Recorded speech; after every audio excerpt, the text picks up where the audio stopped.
नमस्कार साथियों, जय हिंद। आप सबका स्वागत है 7 बड़े पर। आप सबका विश्वास सीरीज में आपका स्वागत है। विश्वास सीरीज जो अभी हमारी चल रही है, जिसमें जो हमने कहा कि 30 क्लासें होगी, तो उसमें से आज 8वीं क्लास है दोस्तों आपकी। ठीक है, महत्वपूर्ण जो क्लास रहती है जीके व जीएस को नींव को मजबूत करने के लिए ये महत्वपूर्ण क्लासें चलाई जा रही है दोस्तों आपके लिए। तो किस किस के लिए इंपॉर्टेंट है? एक तो दिल्ली पुलिस होगी और एसएससी का अपना जो भी एग्ज़ाम है, कोई भी एग्ज़ाम हो, जैसे अभी हाल ही में एसएससी जीडी आ रहा है।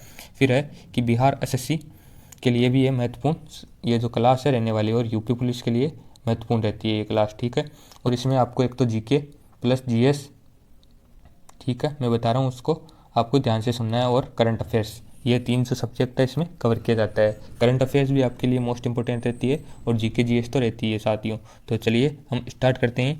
तो आपको क्या है, इस क्लास को सिर्फ सुनना है। अगर आप इस क्लास को 2-3 बार सुन लेते हो तो मैं पूरी गारंटी देता हूँ कि आपको इसमें से लगभग 80 से 90% जो क्लास है दोस्तों ये याद हो जाएगी। ठीक है ना, याद हो जाएगी। और जब इसका आप बार बार रिवीजन करोगे ना दोस्तों, तो जीके आपको फिर क्या है कि आप, कई बच्चे कहते हैं कि हम जीके को पढ़ते तो हैं लेकिन वापस भूल जाते हैं, तो वो जो भूलने वाली समस्या है वह नहीं होगी। तो स्टार्ट करते हैं हम अपनी क्लास को क्वेश्चन नंबर 1 से। तो क्वेश्चन नंबर 1 अपने पास कि भारत की जो, इसमें क्वेश्चन देख लीजिए, भारत का जो सबसे लंबा राष्ट्रीय राजमार्ग है वह कौन सा है? तो NH-19, NH-4, NH-44 या NH-8। तो सही जवाब होगा नेशनल हाईवे। तो इसका भी ध्यान ध्यान रख लिएगा। NH का मतलब नेशनल हाईवे, राइट, ये जो ध्यान रखना है, राइट आंसर होगा नेशनल हाईवे। NH की फुल फॉर्म है। ठीक है, और NH जो 44 है ये भारत का जो सबसे लंबा राजमार्ग है साथियों। और इसकी जो लंबाई की बात करें वह कितनी है? इसकी लंबाई है दोस्तों 3745 किलोमीटर। ये भी आपको ध्यान रखना है। फिर है विषाणुओं के अध्ययन को क्या कहा जाता है? पेडोलॉजी, ऑन्कोलॉजी, ऑर्निथोलॉजी या फिर वायरोलॉजी। तो सही जवाब होगा जो विषाणुओं का अध्ययन है दोस्तों, इसको वायरोलॉजी कहा जाता है। ये भी आपको पूरा नोट करना है। ऑर्निथोलॉजी की बात करें तो जो पक्षियों का अध्ययन है उसको ऑर्निथोलॉजी, और ऑन्कोलॉजी कैंसर का अध्ययन ऑन्कोलॉजी कहलाता है। दोस्तों मैं इससे ढंग से नहीं लिख पा रहा हूँ, तो आप जैसा मैं बोल रहा हूँ उतना नोट कर लीजिए, या फिर आप इस क्लास को 2-3 बार सुन लीजिए, तो आपको इस क्लास का 80 से 90% पार्ट याद हो जाएगा साथियों, गारंटी देता हूँ। पेडोलॉजी का जो संबंध है वह मिट्टी से है। ठीक है, मिट्टी का अध्ययन पेडोलॉजी कहलाता है। आगे बढ़ रहे हैं हम। हिस्ट्री का महत्वपूर्ण क्वेश्चन है कि बाजीराव द्वितीय और अंग्रेजों के जो मध्य बसई की जो संधि हुई थी दोस्तों, ये कब हुई थी? ये आपको बताना है। 1805 में, 1816, 1807 या फिर 1802। सही जवाब क्या होगा इसका दोस्तों है 1802 में। ये जो बसई की संधि है दोस्तों ये हुई थी, और किन किन के मध्य हुई थी? तो बाजीराव द्वितीय और अंग्रेजों की ये मध्य हुई थी साथियों। भारत का राज्य गोवा निम्न में से किन 2 राज्यों के मध्य है? तो साथियों अगर आपने कभी जो भारत का मानचित्र देखा होगा, तो उसमें से अब आपको याद करके बताना है कि जो गोवा है वह किन 2 राज्यों के बीच स्थित है दोस्तों। कर्नाटक और केरल के मध्य, या गुजरात और महाराष्ट्र के मध्य, महाराष्ट्र व कर्नाटक के मध्य, या फिर गुजरात व कर्नाटक के मध्य। तो जो भारत का जो गोवा राज्य है दोस्तों, ये सही जवाब होगा महाराष्ट्र और कर्नाटक के मध्य ये जो अपना गोवा स्थित है, ध्यान रखना है आपको। अगले क्वेश्चन की ओर बढ़ेंगे हम। तो चलिए अगले क्वेश्चन की ओर थियोसॉफिकल सोसाइटी की जो स्थापना है वह कब हुई थी? 1875 में, 1897, 1864 या फिर 1839। सही जवाब क्या होगा? सही जवाब होगा साथियों 1875 ईस्वी में जो थियोसॉफिकल सोसाइटी है इसकी स्थापना हुई थी। और आप इसको राइट आंसर लगा लीजिए, और इसमें थोड़ा और ऐड कर लीजिए। एक जो अपने आर्य समाज है इसकी जो स्थापना है वह भी 1875 ईस्वी में हुई। तो और किसके द्वारा हुई थी? तो स्वामी दयानंद सरस्वती द्वारा की गई थी। दयानंद सरस्वती। तो डीएस में यहाँ पर इनको शॉर्ट में लिख रहा हूँ, आप नोट कर लीजिएगा।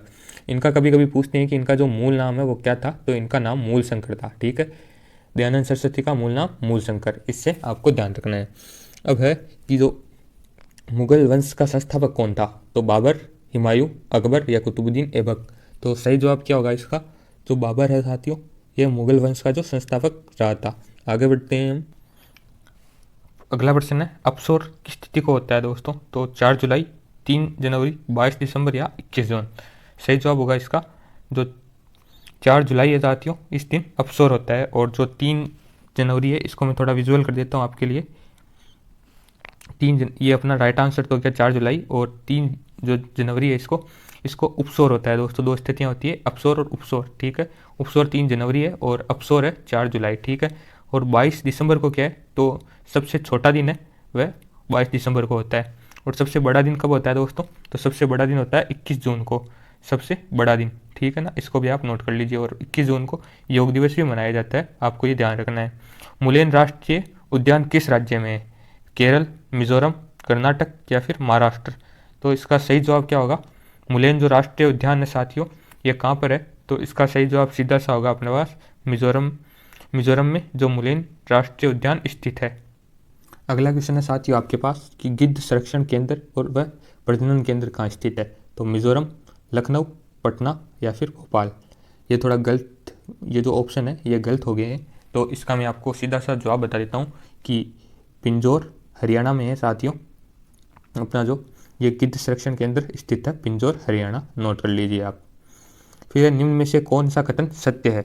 जो कथन सत्य है उसको आपको बताना है।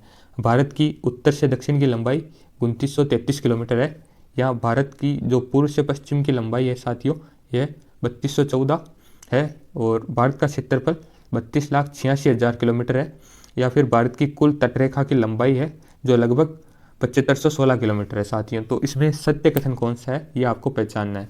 अति महत्वपूर्ण जो ये क्वेश्चन रहेगा और मोस्ट इंपॉर्टेंट लगा लीजिए इस सवाल को। इसमें मैंने एक ही सवाल में 4-5 क्वेश्चन आपको बता दिए हैं। तो इसका सही जवाब होगा साथियों कि भारत की जो कुल तटरेखा की लंबाई है साथियों ये 7516 किलोमीटर रहेगी। अब कई बच्चे कहेंगे कि साथ कि हमने तो 6100 किलोमीटर पढ़ी है, तो वो भी आपने सही पढ़ी है। इसमें क्या है कि जब अंडमान निकोबार और लक्षद्वीप की जो तटीय रेखा है उनको भी जोड़ी जाती है तो वह 7516 किलोमीटर हो जाती है साथियों। और अपनी तटरेखा है अंडमान निकोबार और जो लक्षद्वीप है उसको नहीं जोड़ा जाता है तब 6100 किलोमीटर आती है साथियों। तो वो भी सही है और ये भी सही है, तो आपको ये दोनों ध्यान रखना है। फिर है कि भारत का क्षेत्रफल 32,86,000 नहीं है दोस्तों, 32,87,000 वर्ग किलोमीटर है, इसको भी आपको नोट कर लेना है। अब है कि भारत का जो पूर्व से पश्चिम की लंबाई है ये 2933 है, इसको नोट करना है। इसको थोड़ा उल्टा कर दिया है इन्होंने, ठीक है, कि लंबाई तो है दोस्तों उत्तर से दक्षिण की 3214, और जो ये पूर्व से पश्चिम की जो लंबाई है ये है 2933। तो आपको ऐसे नोट कर लेना है दोस्तों। आगे बढ़ रहे हैं हम।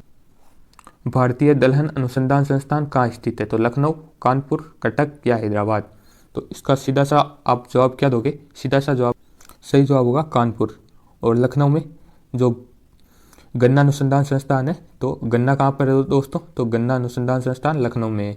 और यहाँ पर एक तो दलहन इंपॉर्टेंट आपके लिए, एक हैदराबाद में है, वो तिलहन अनुसंधान संस्थान, भारतीय तिलहन अनुसंधान संस्थान। तो जितने भी महत्वपूर्ण है उसको मैंने एक साथ कर दिया है। एक ही कटक वाला भी ध्यान रखना है कि जो चावल अनुसंधान संस्थान है वह कटक ओडिशा में स्थित है। अनुसूचित जनजाति आयोग का जो उल्लेख है वह किस अनुच्छेद में है? अति महत्वपूर्ण क्वेश्चन रहेगा, और ये आज का जो कन्फ्यूजन वाला सवाल है वह भी रहने वाला है। आप में से जो 80 से 90% लोग हैं वह कन्फ्यूज होंगे। अगर दम है तो बताओ इसको कि क्या इसका आंसर होगा। अनुच्छेद 338, अनुच्छेद 338 ए, अनुच्छेद 338 बी या अनुच्छेद 343? तो सीधा जवाब, सही जवाब होगा साथियों ऑप्शन नंबर 2, अनुच्छेद 338 ए राइट आंसर होगा। इसमें अनुसूचित जो जनजाति आयोग है इसका उल्लेख है साथियों। और 338 एक, तो उसमें किसका उल्लेख है? तो इसमें जातीय आयोग का उल्लेख है दोस्तों। अनुसूचित जातीय आयोग, जनजातीय आयोग 338 ए, और 338 बी में 338 जो बी है इसमें किसका उल्लेख है साथियों? तो इसमें पिछड़ा वर्ग आयोग, इसका उल्लेख है पिछड़ा वर्ग आयोग। जैसा मैं लिख रहा हूँ बोल रहा हूँ वैसा आप नोट कर लीजिए।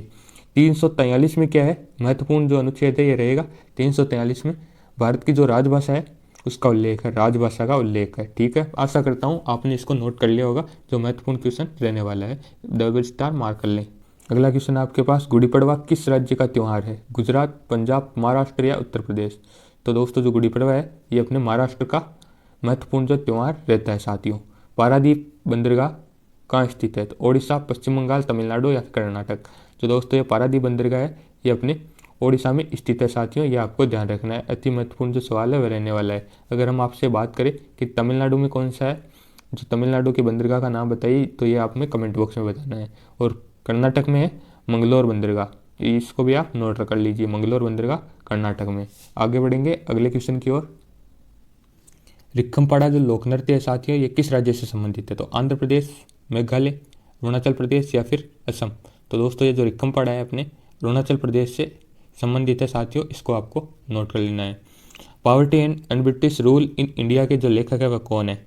National Ghosh, Nelson Mandela, Subhash Chandra Bose या सचिंद्र नाथ सान्याल। तो क्या होगा साथियों इसका जवाब? इसका जवाब क्या होगा? आप में से कई लोगों ने इन चार ऑप्शन में से एक चुना होगा। तो सही जवाब इन चारों ही ऑप्शन ये दोस्तों ये गलत है। ठीक है, तो आप देख लीजिए अपने जो लेवल है वो क्या है, इसीलिए मैंने इसमें ऑप्शन नहीं डाला था। उसके जो लेखक है दादा भाई नौरोजी, इसके लेखक है साथियों। आशा करता हूँ आप सब ने इसका जो राइट आंसर सोच लिया था, दादा भाई नौरोजी राइट आंसर होगा। अब है नेल्सन मंडेला की जो कौन सी पुस्तक, लॉन्ग वॉक टू फ्रीडम, इसको आप नोट कर लीजिए, long walk to freedom. Subhash Chandra Bose की है Indian struggle, the Indian struggle पुस्तक सुभाष चंद्र बोस की। और 23 जो जनवरी है उस दिन इनका जन्मदिवस पराक्रम दिवस के रूप में मनाया जाता है। आगे बढ़ेंगे हम। हरेली जो त्यौहार है ये किस राज्य से संबंधित है, ये आपको बताना है। कर्नाटक, उत्तराखंड, तमिलनाडु या फिर छत्तीसगढ़। तो इसका सही जवाब होगा छत्तीसगढ़ से ये संबंधित है दोस्तों हरेली त्यौहार। एक त्यौहार होता है हरेला, वो उत्तराखंड से संबंधित है। हरेली तो है छत्तीसगढ़ और हरेला है उत्तराखंड। हलीम खान जो है वह किस नृत्य से संबंधित है दोस्तों? हलीम खान कुचिपुड़ी, भरतनाट्यम, कथक या फिर कथकली। तो इसका सही जवाब होगा साथियों कुचिपुड़ी राइट आंसर होगा साथियों। कुचिपुड़ी से संबंधित है हलीम खान जी। ठीक है, आगे बढ़ेंगे। जेवर एयरपोर्ट कहाँ स्थित है? तो बेंगलुरु, नोएडा, नई दिल्ली या फिर अंडमान निकोबार। तो दोस्तों जो जेवर एयरपोर्ट है ये अपने नोएडा में स्थित है, अभी महत्वपूर्ण है, चर्चा में है इसलिए। हाल ही में किस भारतीय उत्पाद को यूरोपीय भौगोलिक संकेतक दिया गया है? बनारसी पान, मिथिला मखाना, कांगड़ा चाय या फिर दार्जिलिंग की चाय। तो इसका सीधा सा जवाब होगा कांगड़ा चाय को, जो भारत की जो यूरोपीय संघ है, ये जो भारत का उत्पाद है और कहाँ का है? हिमाचल प्रदेश का। इसको आप नोट कर लेना है। इसको यूरोपीय संघ का जो भौगोलिक संकेतक है वह दिया गया है, आपको ध्यान रखना है। अति महत्वपूर्ण जो क्वेश्चन है करंट का रहने वाला है। आगे बढ़ेंगे। केंद्रीय मंत्री नितिन गडकरी ने कुम्फरपीरा सुरंग का जो उद्घाटन है दोस्तों वह कहाँ किया है?